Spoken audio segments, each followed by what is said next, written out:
தங்களுடைய விவாத முறையை அமைப்பார்கள்.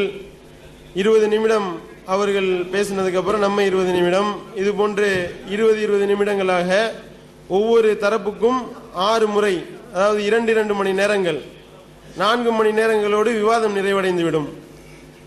4 மணி நேரம் விவாதம் முடிந்தவுடன் மீதம் இருக்கக்கூடிய 1 மணி நேரத்தில் பார்வையாளர்களுக்குரிய குறுக்கு விசாரணை நேரம். நீங்க கேட்கக்கூடிய அந்த விவாதத்தில் ஏற்படக்கூடிய சந்தேகங்களை நீங்கள் குறிப்பெடுத்து அந்த பார்வையாளர்களுக்குரிய நேரத்தில் கேள்விகளாக கேட்கலாம். இது போன்று 5 மணி நேரங்களாக ஒரு நாளுக்கு 2 தலைப்புகள், நாளை 2 தலைப்புகள் என்று மொத்தம் 4 தலைப்புகளாக 2 நாட்களாக இந்த விவாதம் நடைபெறும் இன்ஷா அல்லாஹ். அதுபோல விவாதம் நடைபெறும் பொழுது பார்வையாளர்கள் அவர்கள் இந்த சிரிக்கிறது அந்த மாதிரியான மற்ற சகோதரர்களுக்கு இடையூறு ஏற்படுத்தாத வகையில், அவர்களுடைய மனம் புண்படாத வகையில் நடந்து கொள்ள வேண்டும். அதோடு மட்டுமல்லாமல் அமைதியாக இருக்கிறது. அதுபோக செல்போன்கள் மிக தொந்தரவாக இருக்கும். அதனால செல்போன்களை தயவு செய்து சுவிட்ச் ஆஃப் செய்து கொள்ளுங்கள். இப்போ முதல் தலைப்பு, ஒவ்வொரு அரங்க ஆரம்பிக்கும் பொழுது அதனுடைய தலைப்பை விளக்கிறோம். முதல் தலைப்பு இறைவன் இருக்கின்றானா? இறைவன் இருக்கின்றான், அவன்தான் இந்த உலகில் உள்ள அனைத்தையும் படைத்தான் என்பது முஸ்லிம்கள் மற்றும் தமிழ்நாடு தௌஹீத் ஜமாத்தினுடைய நிலைப்பாடு. அவர்களுடைய நிலைப்பாடு இறைவன் இல்லை, அவன் எந்த ஒரு பொருளையும் படைக்கவில்லை, அவன் ஆனா பெண்ணா, அவன் உருவமற்றவனா என்ற கேள்விகளோடு ஒரு சூனியத்தில் இருந்துதான் இந்த உலகம் வந்தது, குரங்கில் இருந்து மனிதன் பிறந்தான் என்பது அவர்களுடைய நிலைப்பாடு. இப்ப ஆரம்பிச்சிடலாம். செல்போன்களை சுவிட்ச் ஆஃப் செய்து கொள்ளுங்கள். ஏன்னா இங்கிருந்து பல இதுகள் இதாகிறதுனால டிஸ்டர்ப் ஆகும். மைக் டிஸ்டர்பன்ஸ், லைவுக்கு மெயினா பாதிக்கும். நெட்டு லைவுக்கு ரொம்ப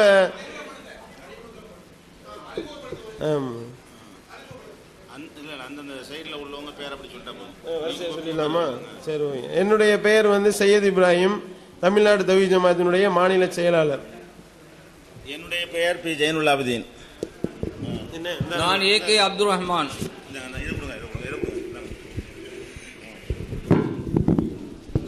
கே எஸ் அப்துல் ரஹ்மான் ஃபிர்தோசி. கலீல் ரசூல். நீங்க ஒருத்தர பேரை அறிமுகப்படுத்திட்டு ஆரம்பிச்சுங்க. நான் டாக்டர் எழிலன். நான் சிற்பி ராஜன், கும்பகோணம். நான் வெற்றிவேந்தன், மயிலாடுதுறை. அசோகன், மயிலாடுதுறை.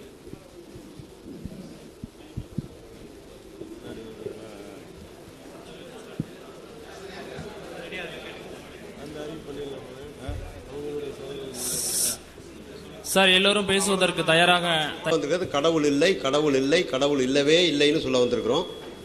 அதுக்கான ஆதாரங்கள் ஒன்றும் பெரிய சமாச்சாரமே கிடையாது. இப்போ வெளியே யார் யாரும் டூ வீலரை பூட்டிட்டு உள்ள வந்திருக்கீங்களோ அத்தனை பேரும் கடவுளை நம்பாதவங்க தான். ஏன்னா நம்ம சாவி, நம்ம பூட்டு தான் நம்ம டூ வீலரை கூட காப்பாற்றுது. இன்னைக்கு யாரும் உடம்பு சரியில்லைன்னா அதை பக்கத்தில் மருத்துவர் உட்காந்துருக்கு, அவர்கிட்ட தான் போய் எனக்கு இடுப்பை வலிக்குது, கையை வலிக்குதுன்னு சொல்லி ஊசி போடுங்க, மாத்திரை போடுங்கன்னு கேட்குறோமே தவிர, யாரும் ஆண்டவன்கிட்ட போய் ஆண்டவா நான் உன்னையே நம்பி இருக்கிறேன், எனக்கு இந்த மாதிரி உடம்பெல்லாம் ஒரே வலியாக இருக்குது, அதை கொஞ்சம் நீங்கள் சரிப்படுத்துங்கன்னு சொல்லி யாரும் ஆண்டவன்கிட்ட கேட்கறதில்ல. ஆண்டவன் தான் படைச்சார் இந்த உலகத்தை அப்படின்னு சொன்னால், இந்த உலகம் படைச்ச அன்னைக்கே இன்றைக்கி இருக்கிற இந்த செல்ஃபோன்லேருந்து, இந்த லேப்டாப்லேருந்து, இந்த மைக்கிலேருந்து, ஒயர்லேருந்து, மின்சாரத்துலேருந்து எல்லாமே கண்டுபிடிச்சிருக்கணும். ஆனால் அந்த மின்சாரத்தை தாமஸ் ஆல்வா எடிசன் சொல்லி ஒரு நாத்திகர் தான் கண்டுபிடிச்சார். இது மாதிரி நாத்திகர்கள் தான் இன்றைக்கி பல பொருள்களை கண்டுபிடிச்சிருக்காங்க. இந்த ஆகாய விமானங்கிறது இன்றைக்கி நம்ம சாதாரணமாக எந்த நாட்டுக்கும் போயிட்டு வந்துக்கிட்டு இருக்கோம். இதெல்லாம் கொஞ்சம் ஆண்டுகளுக்கு முன்னாடி கண்டுபிடிச்சது தான். இறைவன் தான் இந்த உலகத்தை படைத்தான், இறைவனால் தான் எல்லாமே உருவாக்கப்பட்டது அப்படின்னு சொன்னால் அது கொஞ்சம் கூட ஏற்றுக்கொள்ள முடியாதது. ஏன்னா இப்போ ரைட் சகோதரர்கள் தான் ஏரோப்ளைனை கண்டுபிடிச்சாங்க. இப்போ செல்ஃபோனு, தொலைபேசி எல்லாம் மனிதர்கள் கண்டுபிடிச்சது தானே தவிர இது ஆண்டவனால் கொடுக்கப்பட்டதல்ல. அப்படி ஆண்டவன்னு சொன்னால் ஒரே ஒரு ஆண்டவன் அத்தனை பேரும் உலகத்தில் இருக்கிற மக்கள் அத்தனை பேரும் சொன்னால் நாங்கள் ஏற்றுக்கொள்ள தயார். ஆனால் அது மாதிரி சொல்கிறதில்ல. ஆளுக்கு ஒரு ஆண்டவன். தந்தை பெரியார் நீங்கள் யார்கிட்ட சொன்னீங்கன்னாலும் கடவுள் இல்லை, கடவுள் இல்லைன்னு சொன்னார். ஐயா சொல்லவே கிடையாது. அவர் 1967 தான், அவர் சாவறதுக்கு ஒரு 7 ஆண்டுகளுக்கு முன்னாடி தஞ்சை மாவட்டத்தில் விடையபுரங்கிற ஊரில் இது மாதிரி ஒரு பயிற்சி வகுப்பில் சுவரில் எழுதுகிறார், கடவுள் இல்லை, கடவுள் இல்லை, கடவுள் இல்லவே இல்லைன்னு எழுதுகிறார். மறுநாள் காலையில் அவ்வளவு பிரச்சனைக்குள்ளாங்க. அந்த இந்து மதமும் மற்ற மதங்கள்லாம் சேர்ந்து ஆதிக்கம் வந்து இந்து மதத்தில் இருக்கலாம். இந்து மத டார்ச்சர் அவருக்கு அதிகமாக இருந்தது ஐயாவுக்கு. மறுநாள் வந்து அவர் திருச்சி புத்தூரில் தங்கியிருந்தார். நேராக 3 பேர் போனாங்க. ஒரு பாதிரியார் ஒருத்தர் போனார், இஸ்லாத்துலேருந்து ஒரு தோழர் போனார், ஒரு ஐயர் ஒருத்தர் போனார். 3 பேர் என்ன சொன்னாங்க ஐயாட்டான்னு கேட்டிங்கன்னா, நீங்கள் கடவுள் இல்லைன்னு சொல்கிறீங்க, இது நாட்டில் பெரிய குழப்பத்தெல்லாம் உண்டு பண்ணிடும், பெரிய பிரச்சனைகள்லாம் வரும், தவறுகள் நிறையா நடக்கும் அப்படின்னு ஐயாட்ட சொன்னாங்க. இப்போ ஐயா சொன்னார், இப்போ என்ன கோர்ட்டில் கேஸ் இல்லாமல் இருக்கா, இல்லை சிறைகள் ஏதாவது இடம் காலியாக இருக்குதா, தவறுகள் வந்து இன்னமும் நடந்துக்கிட்டு தானே இருக்குது. நான் நேற்றைக்கு ஒரே ஒரு நாள் தானே கடவுள் இல்லைங்கிறத சொன்னேன். என்னுடைய 50 வருஷத்து உழைப்பை நேற்றைக்கு தான் சொல்லியிருக்கேன். இந்த நேற்றைக்கு சொன்னதுனால இன்றைக்கி வந்து பிரச்சனை வருமா அப்படின்னு கேட்டார். அப்போ ஒருத்தர் கேட்டார், அப்போ நீங்கள் கடவுளே இல்லைன்னு சொல்கிறீங்களா அப்படின்னார். இப்போ ஐயா கேட்டார், நீங்கள் ஏதாவது ஒரு கடவுள் இருக்குன்னு சொல்லுங்கள், நான் ஒத்துக்கிறேன் அப்படின்னார். இந்த ஃபாதரியார் எந்திரிச்சார், கர்த்தர் ஒருத்தர் தான், அவர் தான் உலகத்தை கண்டுபிடிச்சார், அவர் தான் மக்களுக்கு எல்லாம் செஞ்சார் அப்படின்னு சொன்னார். ஐயா சொன்னார், நான் ஒத்துக்கிறேன், நீங்கள் 2 பேரும் ஒத்துக்கிறீங்களான்னு கேட்டார். ஐயர் ஒத்துக்குவாரா கர்த்தரை? அதெல்லாம் அவர் வந்து வவ்வா மாதிரி தொங்கிட்டு இருக்கார், அவரை நான் ஒத்துக்க மாட்டேன். நிறைய பேர் இஸ்லாத்துக்கு வர அதெல்லாம் கிடையாது, நானும் ஒத்துக்க மாட்டேன், கர்த்தரை ஒத்துக்க மாட்டேன். அப்போ ஐயா கேட்டார், நீங்கள் என்ன கடவுள் சொல்லுங்கள் அப்படின்னார். அப்போ ஐயா சொன்னார், நான் தான் ஒன்றுமே இல்லைன்னு சொல்கிறேன்னார். இவர் சொன்னார், அல்லாஹ் ஒருத்தர் தான், அல்லாஹ் தான் உலகத்தை படைத்தார், இங்கே இருக்கிற அத்தனை செல்வங்களையும் அல்லாஹ் தான் படைத்தார், நம்ம வாழ்க்கையில் இருக்கிற அத்தனையும் காரணம் அல்லாஹ் தான் அவர் சொன்னார். உடனே ஐயா சொன்னார், நான் ஏற்றுக்கிறேன், நீங்கள் 2 பேரும் ஏற்றுக்கிறான்னு கேட்டார். ஐயர் வந்து அல்லாஹ் ஏற்றுக்குவாரா, பாதிரியார் அல்லாஹ் ஏற்றுக்குவாரா? அதெல்லாம் கிடையாதுன்னார். உடனே பெரியார் கேட்டார், நீங்கள் என்ன சொல்கிறீங்கன்னார் ஐயர்கிட்ட. கிருஷ்ண பரமாத்மா தான் லோகத்தை படைத்தார், அவர் தான் எல்லாம் பண்ணிட்டு இருக்கார் அப்படின்னார். ஐயா சொன்னார், நான் ஏற்றுக்கிறேன், நீங்கள் 2 பேரும் ஏற்றுக்கிறார். இவங்க 2 பேரும் முடியாதுன்னாங்க. அப்போ தான் ஐயா சொன்னார், ஏப்பா உன் சாமி இல்லைன்னு இவங்க 2 பேரும் சொல்கிறாங்க, உன் சாமி இல்லைன்னு இவங்க 2 பேரும் சொல்கிறாங்க, நான் ஒரு சாமி இல்லைன்னு சொல்கிறேன், இது எந்த வகையில் தப்பாக போச்சுன்னு கேட்டார். இது வந்து 1967 நடந்தது. அதனால் தோழர்களே, இது யார் மனசையும் புண்படுத்தணுங்கிறதுக்காகவோ யாரையும் வந்து கொச்சைப்படுத்துறதுக்காக இந்த வாதம் கிடையாது. காரணம் கேட்டிங்கன்னா, இல்லாத ஒன்றை இல்லைன்னு சொல்கிறது தப்பு கிடையாது. இப்போ நான்லாம் சின்ன பிள்ளையில் பார்த்தீங்கன்னா கோயிலில் எப்படி கும்பிடுவான்னா, செருப்பை ஓரமாக கழட்டி போட்டுட்டு அந்த பிள்ளையார்ட்ட போய் தண்டால் பசிக்கு எடுத்துருப்பான், 2 காதையும் முடிச்சு இழுத்துக்கிட்டு கையெடுத்து கும்பிட்டு அந்த கருங்கள்கிட்ட வேண்டிகிட்டு இருப்பான். இப்போல்லாம் எப்படி கும்பிட்றான்னு கேட்டிங்கன்னா, hi hello how are you அப்படிங்கிற மாதிரி அப்படியே சைக்கிளோ டூவில் போகும்போதே தாவாங்கட்டையை தொட்டுட்டு போகிறான். ஏன்னா நமக்கு அவ்வளோ வாழ்க்கை நெருக்கமாக வந்துடுச்சு. இன்னமும் சும்மா அந்த அறிவு கூத்துவரெல்லாம் ஏற்றுட்டு இருக்கிறது பைத்தியம் தான் அவனே புரிஞ்சுக்கிட்டான். கொஞ்சம் முன்னாடி சொன்ன மாதிரி யார் யார் வீட்டை பூட்டிட்டு வரீங்களோ அத்தனை பேருமே நாத்திகர்கள் தான். இதில் ஒன்றும் பெரிய சந்தேகத்துக்கு வேலையே கிடையாது. ஏன்னா எந்த கடவுளும் நம்ம வீட்டை பார்த்துக்க மாட்டான், அந்த பூட்டு தான் பார்த்துக்கணும், நமக்கு நல்லாவே தெரியுது. ஒரு 3 இன்ச்சு பூட்டை தான் நம்பி வராமே தவிர யாரும் வந்து கடவுளை நம்பி வரல. யாராவது ஒருத்தர் ஒன்றும் இல்லை, ஒருத்தர் கேட்டான் ஒரு 10 நாள் முன்னாடி, கடவுளுக்கு சக்தியே இல்லைன்னு சொல்கிறீங்களான்னா, அதுக்கு ஒரு சின்ன டெஸ்ட் மீட்டர் இருக்குது பண்ணு. என்ன மீட்டர்னா, ஒரே ஒரு நாள் கோவிலை பூட்டாமல் வா, காலையில் போய் பாருங்க என்ன இருக்கும்னு. என்ன இருக்கும்? ஒன்றுமே இருக்காது. பூட்டி இருக்கிற பூட்டே உடச்சி திருடிட்டு போகிறான். பூட்டாமல் விட்டா என்ன ஆகும்? சுத்தமாக களி கூட்டா மாதிரி ஒரு லாட்ஜி மாதிரி ஆகிடும். ஆகவே தோழர்களே, இது நம்மளாம் இந்த காலத்தில் 2009 எளிமையாக புரிஞ்சுக்கிற ஒரு சமாச்சாரம். ஆளுக்கு கையில் ஒரு செல்ஃபோனை வச்சு உலகத்தையே பாக்கெட்டுக்குள்ளே வச்சுருக்கிறோம். ஏன் ஒன்றும் இல்லாத நம்பி நம்மளுடைய வாழ்க்கையும் பணத்தையும் நேரத்தையும் இந்த காகித கடவுளுக்காக நம்ம ஏன் செலவு பண்ணுங்க தான் எங்களுடைய வாதமே தவிர, நீங்கள் கடவுளை கும்பிட்றதுனால எங்களுக்கு 10 பைசா நட்டம் கிடையாது. நீங்கள் கடவுள் இல்லைன்னு சொல்லி எங்கள் பின்னாடி வரதுனால எங்களுக்கு 10 பைசா ஆதாயமும் கிடையாது. 60 வருஷம் முன்னாடி ஒரு கவிஞர் எழுதுறாரு, ஈஸ்வரன் அல்லா தாசர்கள் என்றோ பூசனை செய்தல் நாசத்தை என்றோன்னு எழுதுறாரு. நம்ம என்ன பண்ணிட்டு இருக்கோம்? மதத்தின் பெறால் ஒருத்தர் அடித்து செத்துக்கிட்டு இருக்கிறோம், ரத்தம் சிந்துறோம், நம்மளுடைய சக்தியை வீண் பண்ணுறோம் வெறும் இந்த காகித கடவுளுக்காக. இந்த கடவுள் இல்லைன்னு சொல்கிற எங்களால் எங்கேயாவது ஒரு கலவரம் வந்திருக்கு, நாங்கள் எங்கேயாவது ஒரு மத தகராறு பண்ணியிருக்கோம், ஒரு சாதி தகராறு பண்ணியிருக்கோம். இந்த கருப்பு சட்டை போட்டவன் இன்னே வரைக்கும், ஐயா என்னைக்கு இந்த கொள்கை ஆரம்பித்தாரோ அன்னையிலேருந்து இன்னே வரைக்கும் ஏதாவது ஒரு கிரிமினல் கேஸில் ஒரு கருப்பு சட்டைக்காரன் கைது பண்ணவே கிடையாதுங்க. ஒரு பொம்பளை கையை பிடிச்சிட்டு தான் ஒரு கோயிலில் போய் சிலை ஏற்றுறோன்னா, உண்டியல் ஏற்றுறோன்னா எங்கள் மேலே இது வரைக்கும் கேஸ் கிடையாது. நாங்கள் கடவுள் இல்லைன்னு சொல்லுவோம், ஆனால் நாங்கள் எந்த தவறும் பற்ற எந்த கோயிலில் போய் நாங்கள் சிலையை உடைச்சது கிடையாது. கடவுள் இல்லைன்னு சொல்லுவோம், ஆனால் உண்டியலை திருடினது கிடையாது. நீங்கள் தொலைக்காட்சியிலையும் செய்தித்தாலையும் பார்த்தீங்கன்னா தினம் பூட்டை உடைத்து கடவுள் சிலை திருட்டு, உண்டியல் திருட்டுன்னு வந்துட்டு இருக்கு. எங்களுக்கு ஐயா சொல்லி கொடுத்தாலும் ஒழுக்கம் தான் ரொம்ப முக்கியனார். ஒழுக்கம் இல்லாவிட்டால் எல்லாமே பாடினார். பக்தி இல்லாவிட்டால் ஒன்றும் பாழ் கிடையாது, ஒழுக்கம் இல்லாவிட்டால் எல்லாம் பாடினார். அப்போ ஒருத்தர் வந்து கேட்குறாரு, எனக்கு புரியலீங்கன்னார். அப்போ சொல்கிறார், ஐயா நான் பேருந்தில் போயிட்டுருக்கேன், என்கிட்ட ஒழுக்கம் இருக்குது ஆனால் பக்தி கிடையாது. பக்கத்துக்கு ஒரு தூங்கிட்டு இருக்காரு. நான் என்ன பண்ணுறேன், ஐயா உங்கள் மணி பர்ஸ் வெளியே இருக்குது, அதை உள்ளே வச்சுங்கிறேன். அதே சமயம் என்கிட்ட பக்தி இருக்குது, ஒழுக்கம் இல்லை. நான் என்ன தெரியுங்களா பண்ணுவேன், ஆண்டவன் தான் நமக்கு இன்றைக்கி சான்ஸை கொடுத்தாரு, மணி பர்ஸை தூக்கி வச்சுட்டு அடுத்த ஸ்டாப்பில் இறங்கி போயிட்டே இருப்பேன். அதுதான் ஐயா சொன்னது. பக்தி இல்லாவிட்டால் ஒன்றும் பாழ் கிடையாது, ஒழுக்கம் இல்லாவிட்டால் எல்லாமே பாழ் அப்படின்னாரு. இப்போ மருத்துவர் சொல்லுவார்.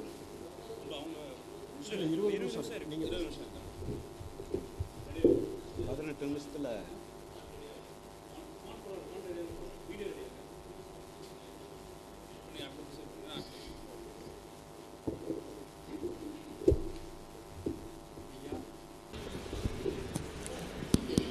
ஹலோ. இப்போது நம்ம வந்து ஸ்டேஜில் போட்டிருக்கிறதே கடவுள் இருக்கிறானா அப்படி தான் இருக்குது. அப்படி இருந்திருந்தால் நம்ம இங்கே வந்திருக்க வேண்டிய அவசியமே இருக்காதே. அதுதான் நாங்கள் கேள்வியே. இப்போது இந்த உலகத்தை கடவுள் தான் படைச்சாரு அப்படிங்கிறது இந்த வாதத்தில் வரும்போது, இதுக்கு இந்த கடவுளை படைச்சது யாருன்னு ஒரு கேள்வி அவங்களுக்கு புரிஞ்சிருக்கும். ஆனால் அப்படி இந்த உலகத்தை கடவுள் படைச்சிருக்கிறோம், இந்த உலகத்தை கடவுள் படைக்கிறதுக்கு முன்னாடி என்ன செஞ்சுக்கிட்டு இருந்தாரு அப்படிங்கிற ஒரு கேள்வி இருக்கு இல்லையா? இப்போ இந்த உலகம் வந்து கடவுளால் படைக்கப்பட்டது அப்படின்னு நீங்கள் எடுத்துக்கிட்டிங்கன்னா, அந்த மொழி யார் படைச்சா? இப்போ அதுக்கு முன்னாடி ஜெராசிக் பீரியடுன்னு ஒன்று இருந்திருக்கு. இந்த வந்து டைனோசரை பற்றி இந்த குரானில் சொல்லியிருக்கிறதா எனக்கு தெரியல, நானும் குரான் வச்சுருக்கேன். அந்த டைனோசர் இந்த வந்து குரானில் என்ன சொல்லியிருக்குன்னு சொன்னால், இந்த உலகம் வந்து மனிதர்களுக்காகவே படைக்கப்பட்டு இந்த மனிதர்களுக்காகவே எல்லா விதமான வசதிகளும் செய்து கொடுக்கப்பட்டதான் அதை சொல்லியிருக்கு. அதாவது சுருக்கமாக சொல்ல போனால், அப்படி இருக்கும் போது ஏன் இதுக்கு முன்னாடி மனிதனுக்கு முன்னாடி ஒரு டைனோசர்னு ஒன்று இருந்திருக்கணும்? அது எதற்காக வந்து அதை உருவாக்கி அதை திரும்பி அழித்து அதுக்கப்புறம் வந்து ஒரு சின்ன விஷயத்திலேருந்து இவ்வளோ பெரிய இது இப்போ வரைக்கும். இப்போ நீங்கள் பரிமாணங்கிறத ஒன்று எடுத்துக்கிட்டிங்கன்னா, இப்போ ஒரு 1000 ரூபா நோட்டு 500 நோட்டு எடுத்து வச்சிங்கன்னா, இதுக்கு முன்னாடி அது 1000 ரூபா நோட்டு 500 நோட்டு நீங்கள் பார்த்துருக்க முடியாது. இதுக்கு முன்னாடி அது வந்து 100 ரூபா நோட்டாக இருந்திருக்கும், அதுக்கு முன்னாடி 10 ரூபா நோட்டாக இருந்திருக்கும், அதுக்கு முன்னாடி 1 ரூபா காயினாக இருந்திருக்கலாம், இல்லை அதுக்கு முன்னாடி வழக்கில்லாத காயின் இருந்திருக்கலாம். இப்படி தான் வந்து பரிமாண வளர்ச்சி வந்திருக்க முடியும். இப்போ நேரடியாக இப்போ உடை போட்டிருக்கிற அளவுக்கு மனிதன் இருந்திருக்க முடியுமா? அதற்கு முன்னாடி ஒரு காட்டுவாசி மனிதன் இருந்தான். இப்போ காட்டுவாசி மனிதனுக்கு முன்னாடி எப்படி இருந்திருக்க முடியும்? ஒரு விலங்காக தானே இருந்திருக்க முடியும். அதைத்தான் நீங்கள் வாதமாக வைக்கப்படுகிறோம். என்னுடைய சகோதரர் டாக்டர் அவர்கள். கடவுள் மறுப்பு இயக்கத்தின் டைம் பார்த்தீங்கன்னா இன்னும் உங்களுக்கு 10 நிமிஷம் அதாவது இருக்குது. அதுக்குள்ளே அவங்கள மடக்கிறதுக்கான இன்னும் என்ன பேச முடியுமோ அதெல்லாம் நீங்கள் பேசலாம். சரி, உங்களோட ஆப்ஷன் வந்து நிறைய இருக்குது. வாத திறமைகளால் நீங்கள் வந்து ஜெயிக்கணும். No problem. நான் ஒரு டாக்டர், மெட்ராஸ் மெடிக்கல் காலேஜில் எம்பிபிஎஸ் எம்டி முடிச்சுட்டு இப்போ தனியார் மருத்துவமனையில் வேலை பார்த்துட்ருக்கேன். என்னோட இதுவே உயிர்களின் தோற்றம், எப்படி உயிர் உருவாச்சு, எப்படி உயிர் கருவெடுத்தது, பிறகு உயிர்கள் உருவாக்கும் போது எப்படி ஒரு உயிர்லேருந்து ஒரு மனுஷன் வருவான் அப்படின்ற ஒரு பல கேள்விகள். ஏன்னா கிட்டத்தட்ட மதங்களும் பார்த்தீங்கன்னா ஒவ்வொன்றும் ஒரு கதை சொல்கிறாங்க. மனுஷன் இறைவனால் உருவாக்கப்பட்டவன். ஒரு கதையில் எடுத்து பார்த்தீங்கன்னா 6000 வருஷம் முன்னாடியே கடவுள் தோன்றார், அதாவது பைபிள் பிரகாரம். அவர் 6 நாட்களில் உலகத்தையே உருவாக்கி எடுத்துட்டாருன்னு சொல்கிறாங்க. 6 நாட்களில் 6000 வருஷத்துக்கு முன்னாடியே. அது ஒன்று. இன்னொரு இடத்துக்கு பார்த்தீங்கன்னா பிரம்மர், அவர் வந்து கடவுள் மனுஷனை உருவாக்குறாரு. எப்படி உருவாக்குனா ஜாதி அடிப்படையிலே உருவாக்குறாரு. ஒருத்தன் வந்து மேல் ஜாதி தலையில் படுத்துட்டு இருக்கவன், 3 நூல் போட்டவன், இன்னொருத்த வந்து தோலில் படுத்துட்டு இருக்கவன், இன்னொருத்தன் இடுப்பில் படுத்துட்டு இருக்கவன், ஒன்று காலை படுத்துருக்கவன், ஜாதி ரீதியாக ஒருத்தர் உருவாக்குறான்றாங்க. நம்ம சகோதரர்கள் சொல்கிறத வந்து எல்லா புகழும் இறைவனுக்கே சொல்லிட்டு வெறும் ஒரு ஒளி, ஒரு வெளிச்சம், அது அமைவதற்கான தீர்வு அப்படின்னு சொல்கிறாங்க. அடிப்படையாக பார்த்தீங்கன்னா ஆதி காலத்து மனிதர்லேருந்து பார்க்கும்போது பயத்தின் அடிப்படையில் தான் இறைவன் உருவாக்குற கதை இருக்குது. இயற்கை சூழல் பார்த்து அச்சம் பெற்று ஒளிக்கு பயம், நெருப்புக்கு பயம், நிலத்துக்கு பயம், தண்ணிக்கு பயம், நீருக்கு பயம். இப்போ பயத்தின் அடிப்படையில் தான் ஒரு கடவுள் உருவாற்றம் ஏற்பட்டிருக்கு. பல்வேறு சமுதாயத்தினர் பார்த்தீங்கன்னா இங்கே பாம்பை நம்ம கும்பிடுறாங்க, யானையை கும்பிடுறாங்க, மிருகத்தை கும்பிடுறாங்க. கடலுக்கு ஒரு பயம் இருக்குது. இயற்கை சீற்றங்கள் வரும்போது மன அச்சம்படும். இப்போ நம்ம வாழ்க்கையிலே நம்ம எதை தேடி போகிறோம்? ஏன் இது மாதிரி ஒரு இல்லாத ஒன்று ஏதாவது நுமோச்சம் ஏற்படாம தேடி போகிறது? மன ரீதியாக நம்ம வாழ்க்கையில் அடி மேலே அடி விழும் போது ஏதாவது ஒரு தீர்வு கிடைக்காத ஒரு விரக்தி அடையும் போது தான் நம்ம தேடி போகிறோம். இது அறிவியலுக்கு உட்பட்டதா? இது நிரூபிக்கப்படுமா என்ற கேள்வி கேட்கும் போது அது மட்டும் விட்டுறோம். இப்போ நம்ம பசங்களை வந்து பள்ளிக்கூடம் அனுப்புகிறோம். பள்ளிக்கூடத்தில் சயின்ஸ் படிக்கிறாங்க. எத்தனை நம்ம சகோதரர்கள் வந்து என்னோட மெடிசனில் நண்பர்களாக இருக்காங்க. அனாட்டமி டிசெக்ஷன் பண்ணுறாங்க, எம்பிரியாலஜி படிக்கிறாங்க. எப்படி ஒரு உயிர் ஃபார்ம் ஆகுது, கரு உற்பத்தி ஆகுதுன்னு எம்பிரியாலஜி படிக்கிறாங்க. சின்ன செல்லேருந்து எப்படி குளோனிங் முறையில் எப்படி ஒரு கையை இன்னொரு கையை எப்படி உற்பத்தி பண்ண முடியும், மூளையை எப்படி இன்னொரு மூளையை உற்பத்தி பண்ண முடியும். இப்போ நாங்கள் ஹார்ட் டிரான்ஸ்பிளான்ட் அளவுக்கு நாங்கள் போயிருக்கிறோம். அதாவது இன்னொருத்தர் இன்னொரு இதயத்தை உருவாக்குற மாதிரி. குளோனிங் முறையில் எப்படின்னா ஸ்டெம் செல் ரிசர்ச். இப்போ உங்களை வந்து ஒரு துள்ளி முடியை எடுத்துக்கிட்டு உங்களையே உருவாக்கி மனிதனாக உருவாக்கக்கூடிய ப்ளூரிபொட்டன்ட் ஸ்டெம் செல் ப்ராடக்ட் போயிட்டு இருக்கு. இப்போ நாளைக்கு உங்களுக்கு கை ஏதாவது ஆக்சிடென்ட் ஆனாலோ இல்லை லிவர் பாதிப்பு ஏற்பட்டாலோ அந்த குளோனிங்லேருந்து ஒரு லிவர் அற்று மாற்று சிகிச்சை போட்டு பொருத்திக்கலாம். இதெல்லாம் எப்படி வந்ததுன்னு கேட்டிங்கன்னா அறிவியலுக்கு உட்பட்டது தான். இப்போ ரெண்டு பிரிச்சுங்க, சயின்ஸ் வச்சுங்க, ரிலிஜன் வச்சுங்க. எனி ரிலிஜன், எனி மதம், வேற ஒரு குறிப்பிட்ட மதத்தை மட்டும் தாக்குறது இல்லை. அறிவியல் வந்து ஒரு தியரி வந்தால் அது எக்ஸ்பெரிமெண்ட் ஆகும். அந்த எக்ஸ்பெரிமெண்ட் பண்ணி அதை ப்ரூஃப் தேடுவோம். ப்ரூஃப் தேடின பிற்பாடு அது கன்ஃபார்ம் ஆச்சான்னு பார்ப்போம். அப்புறம் காலத்துக்கு ஏற்ப புதுசான நிகழ்வுகள் வந்தால் அது திருப்பி ரிசர்ச் பண்ணி அனலைஸ் பண்ணி தான் விடுவோம். இப்போ ஒரு காலகாலமாக உலகம் தட்டை நம்பிட்டு இருந்தாங்க. உலகம் உருண்டை சொன்னோடனே கலீலியோ போட்டு சர்ச் போட்டு அடி அடி அடி அடிச்சு அவர் பைத்தியக்கார நிலைமைக்கு தள்ளினாங்க. அப்போ 300-400 ஆண்டுகளுக்கு அப்போ கலீலியோ அடிச்சதுக்காக இப்போ 1990 ஜான் பால் வந்து மன்னிப்பு கேட்கிறார் கலீலியோ கிட்ட. எப்போ 300 வருஷம் கழிச்சு மன்னிப்பு கேட்கிறார். அதாவது உலகம் தட்டன்னு சொன்ன நம்பிக்கை வந்து அறிவியல் ரீதியாக உலகம் உருண்டைன்னு ப்ரூவ் பண்ணக்கப்புறம் இப்போ வந்து கலீலியோக்கு ஜான் பால் வந்து மன்னிப்பு கேட்கிறார். இப்போ ஒரு எக்ஸ்பெரிமெண்ட் வருது. இப்போ தண்ணி எடுத்துங்க, இப்போ தண்ணி குடிக்கிற தண்ணி எடுத்துங்க, வேதியியல் படித்த நண்பர்களுக்கு தெரியும். அது H2O, 2 molecule of hydrogen, 2 molecule oxygen. அது எப்படி கண்டுபிடிச்சது? தான் சயின்ஸ் தான் கண்டுபிடிச்சது. ஒரு கேஸ், 2 கேஸாக இருக்கிற ஆக்சிஜனோ 2 ஹைட்ரஜனோ யுனைட் ஆகி ஃபியூஷன் ஆகும்போது வாட்டர் ப்ரொடக்ஷனை வந்து தண்ணின்னு சொல்றது அறிவியல் தான் தண்ணி சொல்லிச்சு. ஆனால் நம்ம மத சார்பாக தண்ணியை வந்து கடவுளாகவும் தண்ணியை வந்து ஒரு நன்றி தெரிவிக்க முறையாக தர அது என்ன ஏது இருக்குன்னு எக்ஸ்பெரிமெண்ட் பண்ணுறது கிடையாது. எந்த வகையான பழைய காலத்து ட்ரீட்மெண்ட் ஒன்று இருக்கும். இப்போ டிபி நோக்கி இப்போ நாங்கள் 6 மாதத்தில் கிருமி மாத்திரை 6 மாதம் கிருமி மாத்திரை கொடுத்து சரி பண்ணிடுறோம். முன்ன பழங்காலத்தில் என்ன பண்ணிட்டு இருந்தாங்கன்னா டிபி லிம்பை உடச்சி காற்று பட்டு பட்டு புண்ண ஆரம்பிக்கும். இப்போ அந்த முயற்சி இப்போ பண்ண முடியாது. அது அவுட்டோடேட் மெஷர். இப்போ அழமையான கிருமி மாத்திரை வந்திருக்கு. கிருமி மாத்திரை 6 மாதத்துக்கு டிபி குணப்படுத்திடலாம். அதுவும் அறிவியல் காய்ப்பு உட்பட்டு தான் வந்தது. இப்போ எந்த அளவுக்கு போயிருக்குன்னா மைக்ரோஸ்கோபிக் லெவலில் போயிட்டு சின்ன லெவலில் செல்லுலார் லெவலில் ஒரு செல்லில் ஒரு எங்கே நோய் இருக்குன்னு பார்க்குற அளவுக்கு வந்திருக்கு. இப்போ நம்மளோட மனிதர்கள் எடுத்தீங்கன்னா குரோமோசோம்ஸ் இருக்கு. கிட்டத்தட்ட 46 குரோமோசோம் இருக்கு. அந்த 46 குரோமோசோம்ல XY குரோமோசோம் இருக்கு, 22 ஆண் 23 பெண் அப்படின்னு குரோமோசோம் இருக்கு. அந்த குரோமோசோம் ஸ்டடியில் இப்போ என்ன பார்த்தீங்கன்னா எந்த அளவுக்கு போயிருக்குன்னா நோயை வந்து பிறவி ரீதியாகவே இன்ற ஜெனட்டிக்காகவே மேனிப்புலேட் பண்ணி ட்ரீட் பண்ணுற அளவுக்கு முன்னேற்றம் அடைஞ்சிருக்கு. அதுவும் அறிவியல் உட்பட்டு தான்.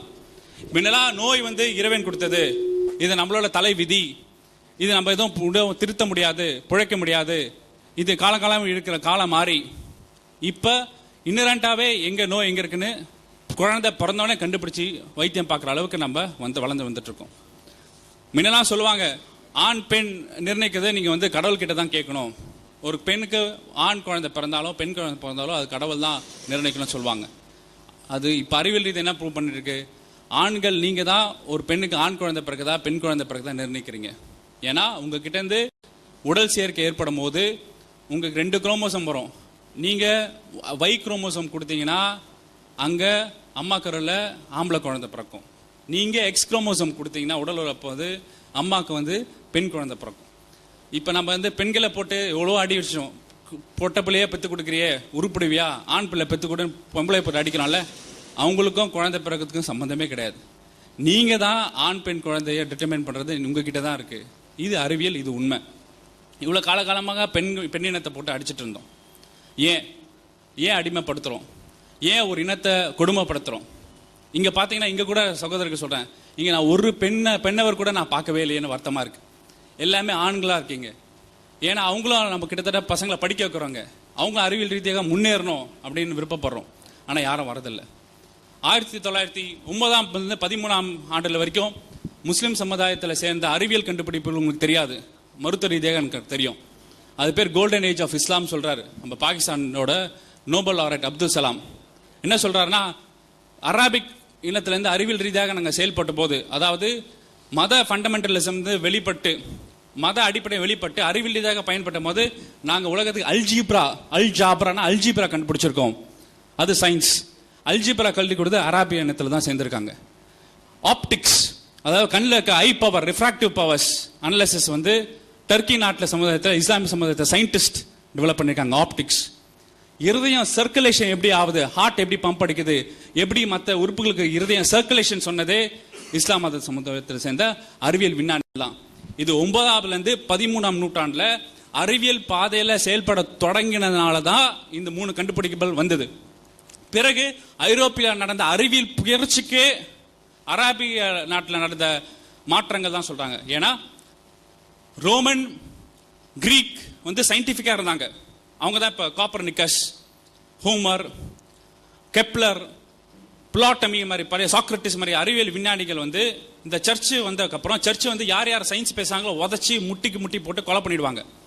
ஆனா இந்த அராபியன் நம்ம அறிவியல் சார்ந்த சமுதாயத்தினர் தான் அராபிக் கன்வெர்ட் பண்ணி சயின்ஸை டெவலப் பண்ணி ஸ்பெயின் வழியா சயின்ஸை டெவலப் பண்ணி ஒரு மாபெரும் அறிவியல் புரட்சியா ஐரோப்பியில் நடந்தது. இப்ப வர கண்டுபிடிக்க எல்லாமே அறிவியல அராபியல் பண்ண புரட்சி தான். ஆகவே 9வது 13ஆம் ஆண்டில் வர கண்டுபிடிப்புகள் 13ஆம் நூற்றாண்டு நின்று போச்சு.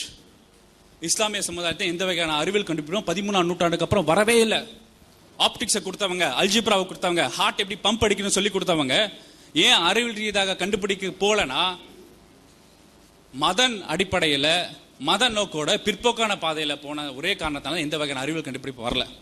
நான் என்ன சொல்றேன்னா, ஒரு மனிதனாக பாருங்க, ஒரு மனிதனையும் பாருங்க. இப்போ நான் மருத்துவராக நீங்க எனக்கு ஹாஸ்பிட்டல் விசிட் பண்ணீங்கன்னா உங்க பேர், உங்க பிளட் குரூப் தான் எனக்கு இம்பார்ட்டண்டா இருக்கும், தவிர உங்களோட ஹிந்து மதமோ கிறிஸ்டின் மதமோ இல்ல இஸ்லாம் மதமோ இருக்காது. நீங்க ஓ குரூப்பா, ஏபி குரூப்பா, ஏ குரூப்பா தான் டிஃபரன்ஷியேட் பண்ணுவோம். ஏன்னா ரத்தம் ஏற்ற போது அதுதான் முக்கியம். அப்படி பார்த்தா ஒரு நாளைக்கு கவர்மெண்ட் ஜெனரல் ஹாஸ்பிட்டல்ல 200-300 பிளட் டிரான்ஸ்ஃபியூஷன்ஸ் நடக்குது. ஒரு சராசரி கவர்மெண்ட் ஹாஸ்பிட்டல்ல தமிழ்நாட்டில் கிட்டத்தட்ட 13 கவர்மெண்ட் ஹாஸ்பிட்டல் இருக்கு, 1100 பிரைமரி சென்டர் இருக்கு. எத்தனை மரங்கள் பிளட் டொனேஷன் கேம்ப் நீங்க பண்ணிருக்கீங்க? இந்நேரம் உங்க ரத்தம்லாம் என் ரத்தத்தை கலந்துருச்சு, என்னோட ரத்தம்லாம் உங்க ரத்தத்தை கலந்துருச்சு. அப்படி பார்த்தா மதன் அடிப்படையில் நம்ம பிரிவே கிடையாது. உங்களுக்கு ஓ குரூப்னா ஒரே ஓ குரூப் ரத்தம். நீங்க இஸ்லாமா, கிறிஸ்டினா, முஸ்லிமா, கீழ் ஜாதியா மேல் ஜாதியா கிடையாது. நீங்க பி குரூப்னா ஒரு பி குரூப் தான். அந்த பிளட் குரூப் அடிப்படையில் தான் நாங்க பாக்குறது உங்களை. அந்த பிளட் குரூப் அடிப்படையில் ரத்தத்தினால இந்த சின்ன சின்ன டிஃபரன்சியேஷன் ஃபேக்டருக்கு பார்த்தீங்கன்னா நமக்குள்ள இந்த மதத்தின் அடிப்படையில் ஜாதியின் அடிப்படையில் எல்லாம் அழிஞ்சு போச்சு. அப்படி பார்த்தா மனிதநேய பார்வையில் பார்த்தனா ஒரு மனித சமுதாயத்துக்கு தேவைப்படுதுன்னா அறிவியல் வளர்ச்சி தான். உண்மையிலங்க குழந்தை தடுப்பூசி எடுத்துங்க, குழந்தைக்கு தடுப்பூசி போடுறோம். எல்லா வீட்டு குழந்தை பிறந்தா எல்லா தடுப்பூசி கட்டாயம் போட்டே ஆகும். ஏன்னா 6 மாபெரும் நோய்களை வந்து விரட்டிட்டு இருக்கோம். ஸ்மால் பாக்ஸை விரட்டிட்டோம், போலியோவை விரட்ட போறோம், மீசல்ஸ் கம்மியாயிட்டு வருது. இப்போ வந்து ருபெலா வேக்சின் போட்டுட்டு இருக்கோம், ஹெப்படைட்டிஸ் வேக்சின் போட்டுருக்கோம். 1930 வரைக்கும் நம்மளோட வாழ்க்கையோட தரம் வந்து 36 வயசு தான். இப்போ 2009 வாழ்க்கை தரம் வந்து 64 வயசு. தயவுசெய்து சொன்னீங்களே, அறிவியல் தான் ஒரு மனுஷனை உயிரை உலர்த்தது. அறிவியல் ரீதியாக மனித நேயத்தோடு செயல்படும் கூறி விடைபெறுகிறேன். நன்றி, வணக்கம். அடுத்து தௌஹீத் ஜமாத் ஆரம்பிச்சு.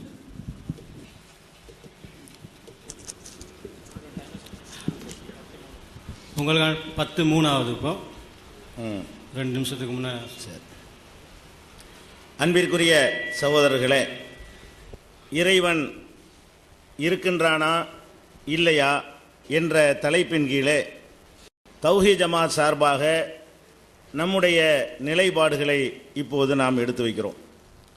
அதை எடுத்து வைப்பதற்கு முன்னால் கடவுள் மறுப்பு கொள்கையுடைய சகோதரர்கள் கடவுள் இல்லை என்பதற்கு உரிய எந்த ஒரு சான்றையும் இதுவரை அவர்களுடைய நேரத்தில் எடுத்து வைக்கவில்லை. உங்களுக்கு கடவுள் நம்பிக்கை இருக்குதா என்பதுதான் அவங்க எடுத்து வச்ச ஒரு அடிப்படை. அது தலைப்பு இல்லை. நீங்கள் எதுக்கு வண்டியை பூட்டிட்டு வந்தீங்க, திறந்து போட்டு வர்றீங்கன்னா அதுலேருந்து நீங்கள் என்ன நிறுவ முடியும்? இவங்களுக்கு கடவுள் நம்பிக்கை இல்லைன்னு நிறுவ முடியுமா? கடவுள் இல்லைன்னு நிறுவ முடியுமா? கடவுள் இருக்கிறாரா இல்லையா என்றால் அதற்குரிய காரண காரியங்களை, தத்துவங்களை சொல்லி இன்னென்ன காரணத்தினால் கடவுள் இல்லை என்று சொல்லணும். அல்ல, இன்னென்ன காரணத்தினால் கடவுள் இருக்கிறார் என்று அறிவியல் பூர்வமாக சொல்லணும். அது இல்லாம பெரியார் அப்படி 3 பேர்ட்ட கேட்டாரு, அந்த 3 பேருக்கு பதில் சொல்ல முடியும், அதனால கடவுள் இல்லைன்னு ஆயிருமா? இப்ப கடவுள் இல்லைன்னு சொல்வதற்குரிய உங்களுடைய வாதங்கள் எல்லாமே எப்படி இருந்தது என்று சொன்னால், இந்த நாட்டில் உள்ள நடைமுறையை வைத்துக்கொண்டு நீ நம்புறியா, நீ ஆஸ்பத்திரிக்கு போற, அதெல்லாம் கடவுளை எப்படி நம்பணுங்கிற தலைப்பில் தனியாக விவாதிக்க வேண்டியது. நம்ம எடுத்துக்கொண்ட தலைப்பு எப்போ இது முழுமையான தெளிவு கிடைக்கும் என்று சொன்னால், ஒரு செய்தி எடுத்தால் அதை அறிவுபூர்வமாக லாஜிக்காக நிரூபிக்கணும், அல்லது அறிவியல் பூர்வமாக நிரூபிக்கணும். அதில் எந்த ஒரு கேள்விக்கும் இடமில்லாத வகையில் எடுத்து வைக்கணும். அது ஒன்றும் எடுத்து வைக்காமல் அவங்களுடைய வாதங்களை இதுவரைக்கும் வைத்திருக்கு நீங்கள் பார்க்கலாம். அதே மாதிரி கடவுள் தான் எல்லாம் படைச்சாருங்கிறீங்க, கரண்ட் யாரு கடவுளா படைச்சாரு என்று கேட்குறாங்க. மாதிரி விமானத்தை ரைட் சகோதரர்கள் படைத்தார்கள். விமானத்தையோ கரண்டையோ 2 பேரும் படைக்கவெல்லாம் கிடையாது, கண்டு தான் பிடித்தாங்க, படைக்கவே கிடையாது. எவனும் உலகத்தில் அறிவியல் என்ன சொல்லுது தெரியுமா? எந்த ஒன்றையும் படைக்கலான்னு தான் சொல்லுது. இன்றைக்கு நிரூபிக்கப்பட்ட அறிவியல் என்ன சொல்லுதுன்னு கேட்டால், எந்த ஒன்றையும் உங்களுக்கு படைக்கவும் இயலாது, அழிக்கவும் இயலாது, மாற்றத்தான் இயலும்.